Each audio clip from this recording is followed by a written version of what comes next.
ಒಳ ಮೀಸಲಾತಿ ಸಮೀಕ್ಷೆ ಹೇಗೆ ನಡೆಯುತ್ತೆ? ಸಮೀಕ್ಷೆ ಸರ್ವೆಯ ಆಳ ಅಗಲ ಏನು? ಸಮೀಕ್ಷೆಗೆ ಏನೆಲ್ಲ ಮಾರ್ಗಸೂಚಿ? ಒಳ ಮೀಸಲಾತಿ ಸಮೀಕ್ಷೆ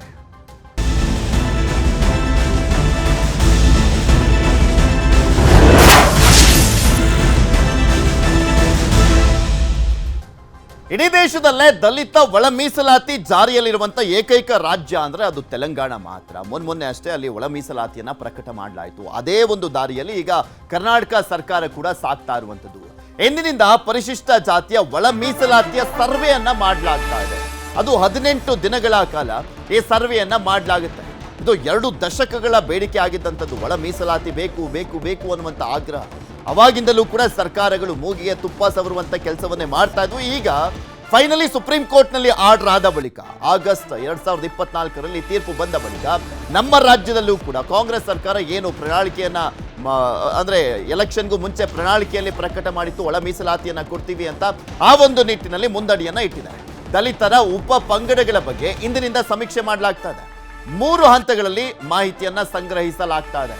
ಹಂತ ನಂಬರ್ 1 ಮೇ 5ರಿಂದ 17ರವರೆಗೆ ಮನೆ ಮನೆ ಸಮೀಕ್ಷೆ ಮಾಡಲಾಗುತ್ತೆ. ಹಂತ ನಂಬರ್ 2 ಮೇ 19ರಿಂದ 21ರವರೆಗೆ ಮತಗಟ್ಟೆ ಶಿಬಿರವನ್ನ ಮಾಡಲಾಗ್ತಾ ಇರುವಂಥದ್ದು.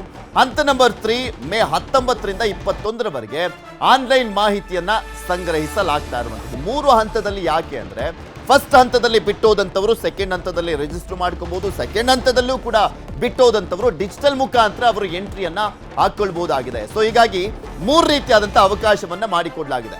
ಸಮೀಕ್ಷೆಯಲ್ಲಿ ಯಾವುದೇ ಕಾರಣಕ್ಕೂ ಯಾವುದೇ ಪರಿಶಿಷ್ಟ ಜಾತಿಯವರು ಮಿಸ್ ಆಗಬಾರ್ದು ಅನ್ನುವಂಥ ಕಾರಣ ಇಲ್ಲಿ ಪ್ರಮುಖವಾಗಿದೆ.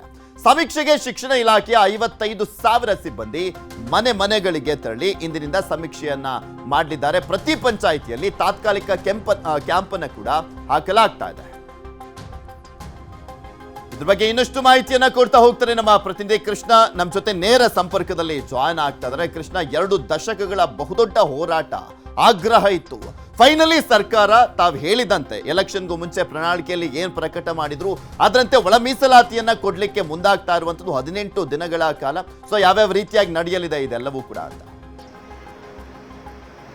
ಖಂಡಿತವಾಗ್ಲೂ ಪೃಥ್ವಿರಾಜ್, ಒಳ ಮೀಸಲಾತಿ ಅನ್ನುವಂಥದ್ದು ರಾಜ್ಯ ಕಾಂಗ್ರೆಸ್ ಸರ್ಕಾರದ ಬಹುದಿನಗಳ ಕನಸು ಅಂತ ಹೇಳಬಹುದು. ಅದರಲ್ಲೂ ಮುಖ್ಯವಾಗಿ SC ಮತ್ತು ST ಮುಖ್ಯವಾಗಿ ಈಗಾಗಲೇ ದೊಡ್ಡ ಪ್ರಮಾಣದಲ್ಲಿ ಅಗ್ಗಜಗ್ಗಾಟಕ್ಕೆ ಕಾರಣವಾಗಿರುವಂಥದ್ದು SC ಮತ್ತು ST ಅಂದ್ರೆ SC ನಡುವೆ ಅಂದ್ರೆ ಮುಖ್ಯವಾಗಿ ಎಡಗೈ ಆಗಿರ್ಬೋದು ಮತ್ತೆ ಬಲಗೈ ಸಮುದಾಯದ ನಡುವೆ ದೊಡ್ಡ ಮಟ್ಟದ ಅಗ್ಗಜಗ್ಗಾಟಕ್ಕೆ ಒಳ ಮೀಸಲಾತಿ ಕಾರಣವಾಗಿರುವಂಥದ್ದು. ಯಾಕಂದ್ರೆ ಇಲ್ಲ ಒಂದ್ ಕಡೆ ಎಡಗೈ ಸಮುದಾಯದವರು ಹೆಚ್ಚಿನ ಸಂಖ್ಯೆಯಲ್ಲಿದ್ದಾರೆ. ಆ ಕಾರಣಕ್ಕೋಸ್ಕರವಾಗಿನೇ ಒಳ ಮೀಸಲಾತಿಯನ್ನ ಜಾರಿ ಮಾಡಲೇಬೇಕು ಅನ್ನೋ ಒಂದು ಒತ್ತಡವನ್ನ ಮುಖ್ಯಮಂತ್ರಿ ಸಿದ್ದರಾಮಯ್ಯ ಆಗ್ತಾ ಇದ್ದಾರೆ. ಪ್ರಮುಖವಾಗಿ ಏನು KH ಮುನಿಯಪ್ಪ ಆಗಿರ್ಬೋದು ಮತ್ತೆ ಮಾಜಿ ಸಚಿವರಾಗಿರ್ತಕ್ಕಂಥ H ಆಂಜನೇಯ ಅವರ ನೇತೃತ್ವದಲ್ಲಿ ಎಲ್ಲೊಂದು ಕಡೆ ಒತ್ತಡದ ತಂತ್ರಗಾರಿಕೆಯನ್ನು ಮಾಡ್ತಿರುವಂತದ್ದು. ಇದಕ್ಕೆ ಎಲ್ಲೊಂದು ಕಡೆ ಪ್ರಬಲವಾಗಿ ವಿರೋಧವನ್ನು ವ್ಯಕ್ತಪಡಿಸಿರುವಂತದ್ದು ಬಲಗೈ ಸಮುದಾಯ. ಆ ಕಾರಣಕ್ಕೋಸ್ಕರವಾಗಿ 2 ಸಮುದಾಯಗಳು ಕೂಡ ಒಟ್ಟಾಗಿ ತೆಗೆದುಕೊಂಡು ಹೋಗೋದ್ರ ಮುಖಾಂತರವಾಗಿ ಅವರಿಗೆ ಸರಿಸಮಾನವಾದ ನ್ಯಾಯವನ್ನು ಒದಗಿಸಿಕೊಡುವಂತಹ ನಿಟ್ಟಿನಲ್ಲಿ ಈ ಒಂದು ತೀರ್ಮಾನಕ್ಕೆ ಮುಖ್ಯಮಂತ್ರಿಗಳು ಮುಂದಾಗಿರುವಂತದ್ದು.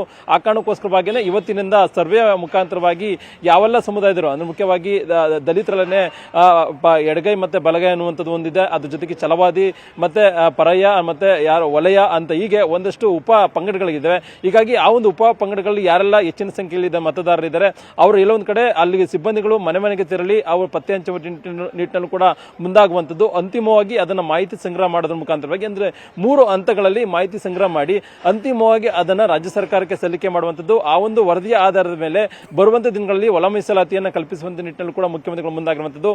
ಈ ಒಂದು ಒಳ ಮೀಸಲಾತಿ ಏನು ಇವತ್ತು ಅಭಿಯಾನ ಶುರುವಾಗ್ತಾ ಇದೆ ಇದಕ್ಕೆ ಸಂಬಂಧಪಟ್ಟಂತೆ ಮುಖ್ಯಮಂತ್ರಿಗಳು ಒಂದಷ್ಟು ಮಾಹಿತಿಗಳನ್ನ ಏನು SC ಮತ್ತೆ SC ವರ್ಗದ ಜನರಿಗೆ ಒಂದು ಸಂದೇಶವನ್ನು ಕಳಿಸಿಕೊಡುವಂತ ನಿಟ್ಟಿನಲ್ಲಿ ಕೂಡ ಮುಖ್ಯಮಂತ್ರಿಗಳು ಮುಂದಾಗಿರುವಂತದ್ದು. ಆ ಕಾರಣಕ್ಕೋಸ್ಕರವಾಗಿಯೇ ಬೆಳಗ್ಗೆ 11 ಗಂಟೆಗೆ ವಿಧಾನಸೌಧದಲ್ಲಿ ಮುಖ್ಯಮಂತ್ರಿ ಸಿದ್ದರಾಮಯ್ಯ ಮಹತ್ವದ ಸುದ್ದಿಗೋಷ್ಠಿ ನಡೆಸಲಿದ್ದಾರೆ. ಸುದ್ದಿಗೋಷ್ಠಿಯಲ್ಲಿ ಈ ಒಂದು ಒಳ ಮೀಸಲಾತಿಯ ಅಭಿಯಾನವನ್ನ ಅಂದ್ರೆ ಸರ್ವೆ ಏನಿದೆ ಅದ್ರ ಬಗ್ಗೆ ಒಂದಷ್ಟು ಮಾಹಿತಿಗಳನ್ನು ತಿಳಿಸೋದ್ರ ಮುಖಾಂತರವಾಗಿ ಯಾರೆಲ್ಲ ಉಪಪಂಗಡಗಳಿದ್ದಾರೆ ಅಂದ್ರೆ SC ಸಮುದಾಯದಲ್ಲಿ ಯಾರೆಲ್ಲ ಉಪಪಂಗಡಗಳಿದ್ದಾರೆ ಅವರೆಲ್ಲರೂ ಕೂಡ ತಮ್ಮ ಮಾಹಿತಿಗಳನ್ನ ಕೊಡಿ ಅನ್ನೋ ಒಂದು ಮನವಿಯನ್ನು ಮಾಡಿಕೊಳ್ಳುವಂತ ನಿಟ್ಟಿನಲ್ಲಿ ಕೂಡ ಮುಖ್ಯಮಂತ್ರಿಗಳು ಮುಂದಾಗಿದ್ದಾರೆ. ಹೀಗಾಗಿ ನೋಡಬೇಕಾಗುತ್ತೆ ಈ ಒಂದು ಮಾಹಿತಿಯನ್ನು ತೆಗೆದುಕೊಂಡ ನಂತರವಾಗಿ ಸರ್ಕಾರದ ನಡೆ ಯಾವ ರೀತಿ ಇರುತ್ತೆ ಅನ್ನುವಂಥದ್ದು. ಒಂದ್ ಕಡೆ ಪ್ರತಿಪಕ್ಷಗಳು ಕೂಡ ಈ ಒಂದು ಒಳ ಮೀಸಲಾತಿ ದೊಡ್ಡ ಮಟ್ಟದ ಟೀಕೆಗೆ ಗುರಿಯಾಗಿರುವಂತದ್ದು. ಯಾಕಂದ್ರೆ ಯಾವುದೇ ಒಂದು ಸಮುದಾಯಕ್ಕೆ ನ್ಯಾಯವನ್ನು ಒದಗಿಸುವಂತ ನಿಟ್ಟಿನಲ್ಲಿ ಸರ್ಕಾರ ಮುಂದಾಗ್ತಾ ಇಲ್ಲ ಅನ್ನೋ ಆಕ್ರೋಶ ಕೂಡ ಬಿಜೆಪಿ ನಾಯಕರು ವ್ಯಕ್ತಪಡಿಸ್ತಾ ಇದ್ದಾರೆ.